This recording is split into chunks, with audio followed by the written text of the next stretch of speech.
जय हिंद, जय भारत। मैं हूं रीना सुथार और स्वागत है आप सभी का सैनिक न्यूज विद रीना में। आज हर एक पेंशनर और फैमिली पेंशनर्स के मन में यही सवाल है कि क्या सरकार पेंशन भोगियों के बीच उनकी सेवानिवृत्ति की तारीख के आधार पर भेदभाव कर रही है। और सबसे बड़ा सवाल कि 8वें वेतन आयोग का कामकाज कहां तक पहुंचा, यही सवाल कर्मचारियों और पेंशनर्स को सता रहा है।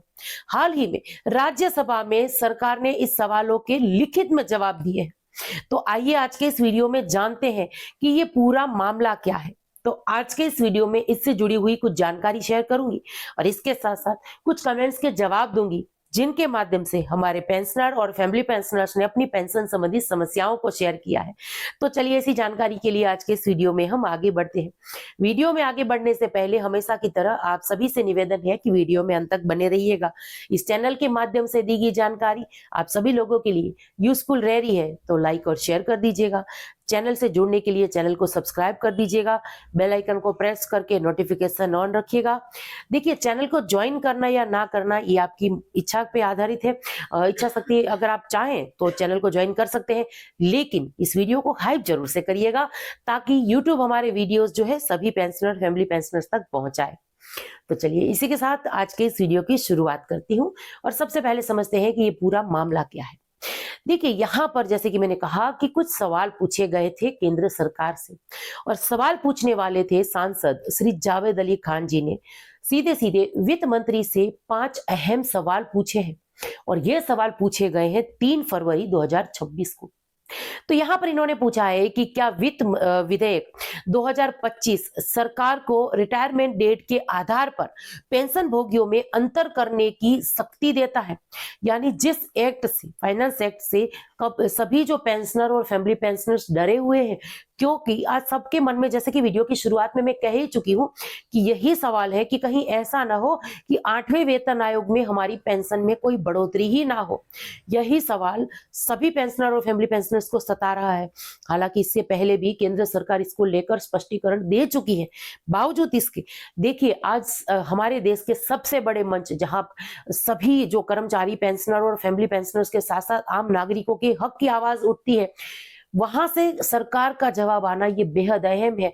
और मैं सलाम करती हूं ऐसे हमारे देश के नेताओं को जो सरकार से सीधे सीधे हमारे जो नागरिक हैं या पेंशनर, फैमिली पेंशनर्स या कर्मचारी हैं, उनके हित को लेकर सवाल पूछते हैं।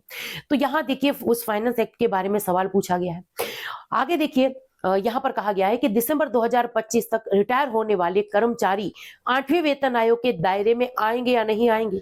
और सबसे जरूरी सवाल कि क्या 8वें वेतन आयोग ने अपना काम शुरू कर दिया है।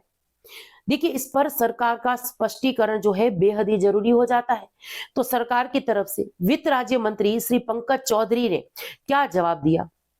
पंकज चौधरी जी ने इस पर साफ किया कि केंद्र सरकार के कर्मचारियों की पेंशन केंद्रीय सिविल सेवा यानी पेंशन नियमावली 2021 के नियमों से चलती है। सरकार ने स्पष्ट किया कि वित्त अधिनियमन 2025 का भाग जो 4 है केवल मौजूदा नियमों और सिद्धांतों को विधि मान्य करता है। ये मौजूदा सिविल या रक्षा पेंशन की व्यवस्था में कोई बदलाव या कोई भेदभाव पैदा नहीं करता है। इसी के साथ देखिए, ये कंफर्म हो गया कि सभी पेंशनर, फैमिली पेंशनर्स को जो है 8वें वेतन आयोग का लाभ मिलेगा। उनको डरने की कोई भी जरूरत नहीं है। ये जो फाइनेंस एक्ट 2025 था। अब आगे 8वें वेतन आयोग को लेकर इन्होंने जवाब दिया कि 8वां वेतन आयोग की लेटेस्ट अपडेट की अगर बात करें तो देखिए, 8वें वेतन आयोग की सरकार ने आधिकारिक तौर पर घोषणा कर दी थी और इसको लेकर बताया गया है कि इसका गठन 8वें केंद्रीय वेतन आयोग के गठन की अधिसूचना 3 नवंबर 2025 को ही जारी की जा चुकी है। समय सीमा की अगर बात करूं तो आयोग को अपनी सिफारिशें सोचने के लिए गठन की तारीख से 18 महीने का समय दिया गया है और आयोग को केंद्र सरकार के कर्मचारियों के वेतन, भत्ते और पेंशन की समीक्षा करने का जिम्मा सौंपा गया है। यहाँ पर स्पष्ट रूप से पेंशन शब्द का यूज हुआ है। अब इसके बाद आगे बढ़ते हुए बात करते हैं कि 8वें वेतन आयोग की स्थिति के बारे में। तो देखिए, 3 नवंबर 2025 को अधिसूचना जारी हो गई है। रिपोर्ट की समय सीमा की अगर बात करें तो मई 2027 के आसपास 18 महीने पूरे हो रहे हैं। पेंशन में बदलाव वर्तमान नियमों में कोई भी तत्काल बदलाव नहीं हुआ है। और इसके साथ साथ संक्षेप में अगर कहें तो 8वें वेतन आयोग की प्रक्रिया आधिकारिक तौर पर शुरू हो चुकी है और पेंशनर्स के हितों की रक्षा मौजूदा नियमों के तहत ही की जा रही है। वेतन और पेंशन में संशोधन अब आयोग की सिफारिशों पर निर्भर रहेगा। तो किसी भी पेंशनर और फैमिली पेंशनर्स को चिंता करने की जरूरत नहीं है। देश के सर्वोच्च मंच से ये एक बहुत बड़ा जवाब जो आया है केंद्र सरकार की तरफ से, ये सभी पेंशनर और फैमिली पेंशनर्स के लिए काफी मायने रखता है। तो चलिए इसी के साथ वीडियो में आगे बढ़ते हुए कुछ कमेंट्स देख लें। तो देखिए सबसे पहला ये कमेंट है जहां हमारे पेंशनर्स लिख रहे हैं कि मैडम जी नमस्ते, डीएससी पेंशन कोर्ट केस के बारे में बताया आपने और किसी भी चैनल में डीएससी वालों के बारे में कुछ भी नहीं बताते, आपका बहुत बहुत शुक्रिया। देखिए इस चैनल के माध्यम से मेरी कोशिश यही रहती है कि ज्यादा से ज्यादा हम बात ऐसे मुद्दों पर करें जो हमारे केंद्र के या हमारे डिफेंस के जो वेटरन्स हैं, पेंशनर्स हैं, फैमिली पेंशनर्स हैं, इनके हितों को लेकर हो। और मुझे बेहद ही खुशी हुई ये जानकर कि इस चैनल के माध्यम से जो प्रयास मैं कर रही हूँ वो आप सभी लोगों के लिए उपयोगी रह रहे हैं। इसी के साथ एक रिक्वेस्ट जरूर से करूंगी कि रोज जो वीडियो मैं अपलोड करती हूँ आप जब इस वीडियो को देखेंगे तो उसमें एक हाइप का ऑप्शन आएगा, तो वीडियो को हाइप जरूर से करिएगा ताकि सही सही जानकारी जो है हमारे सभी पेंशनर और फैमिली पेंशनर्स तक पहुंच सके। चलिए इसी के साथ आगे बढ़ते हुए अगला कमेंट देख लेते हैं। चलिए अगला कमेंट है जहां हमारे पेंशनर्स लिख रहे हैं कि शुक्रिया, आपने वीडियो के माध्यम से अच्छी जानकारी दी। आपने डिसेबिलिटी पेंशन पर से इनकम टैक्स की छूट को हटा लेने के ऊपर भी वीडियो बनाए। अब तक सैनिकों को मिलने वाली डिसेबिलिटी पेंशन पर टैक्स की छूट मिल रही है सदियों से, लेकिन अब सुनने में आया है कि 1 अप्रैल से ये छूट वापिस हो जाएगी और इस पर इनकम टैक्स लगेगा। अगर ऐसा है तो ये एक बहुत बड़ा झटका है।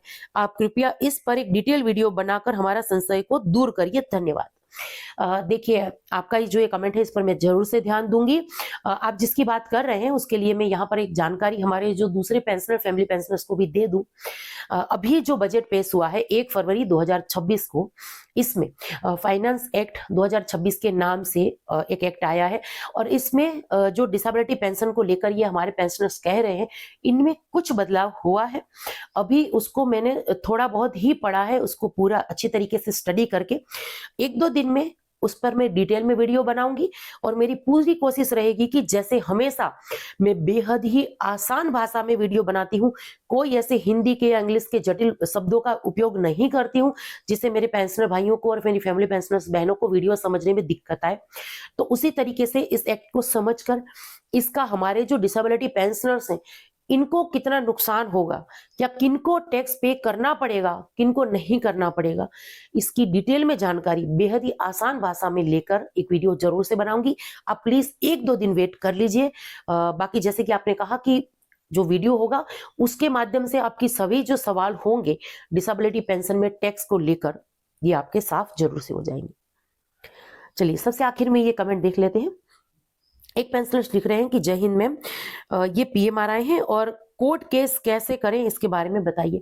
देखिए अगर आप कोर्ट केस करना चाहते हैं, आप पीएमआरआई हैं और आप ओआरओपी के लिए अगर केस करना चाहते हैं तो आपको क्या करना है, आपको एएफटी में जाना है। इस बात का जरूर से ध्यान रखिएगा क्योंकि कई बार हमारे पेंशनर्स जो हैं उनको ये नहीं पता होता है और ऐसे में अगर हाई कोर्ट वगैरह में केस कर दिया तो ये केस सालों साल चलेंगे। ऐसा नहीं करना है।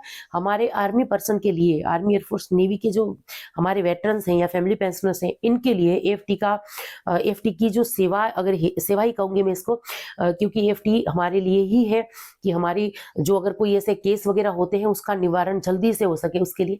तो अगर आपको केस करना है तो एएफटी में ही करिएगा। और अगर आप अभी वेट करना चाहें तो वेट भी कर सकते हैं। जैसे मैंने कहा था कि केंद्र सरकार ने रिव्यू पिटीशन दायर किया है। अब तक ये मामला कब क्लियर होगा इसके लिए हमें आने वाले दिनों का इंतजार करना पड़ेगा। अभी 3 मार्च 2026 की डेट है, तो क्या होता है, सुनवाई होती है या नहीं, जो भी अपडेट होगी इस चैनल के माध्यम से मैं जरूर से शेयर कर दूंगी। और यही कहूंगी जो आपने अगर इसमें राय मांगी है, कोर्ट केस करना है आप कर सकते हैं, पर पूरा ध्यान से करिएगा और समझदारी के साथ करिएगा। तो चलिए यही कुछ जानकारी थी जिसको लेकर आज के इस वीडियो में आई थी। अब जानकारी आप सब लोगों को कैसी लगी कमेंट्स के माध्यम से जरूर से शेयर करिएगा। इसी के साथ आज के इस वीडियो से विदा लेती हूँ। जय हिंद।